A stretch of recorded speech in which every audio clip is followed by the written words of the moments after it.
In this video, we will guide you the steps to run multiple jobs with the same machine. To use this feature, ensure that you have the transaction parameter turned on to allow your machine to run multiple jobs.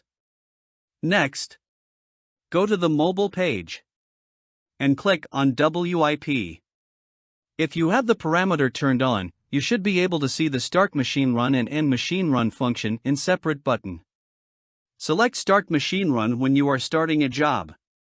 Use the barcode scanner to scan the machine and employee ID. Then, click on the Process button. Scan the job information on your job traveler. And click on the Start and Add button. A success message will confirm that the first job is initiated. Next, scan the information of the second job and repeat the same step for the remaining jobs. After you have initiate machine run for all the running jobs, click on the Start button. When one of the jobs has been completed, go to End Machine Run. Scan the machine ID and click on the Process button. System will display all the jobs that are currently running by this machine.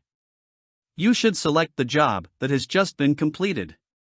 In the next page, fill in the completion quantity and the finished goods information. And click on the Stop button to end the machine run.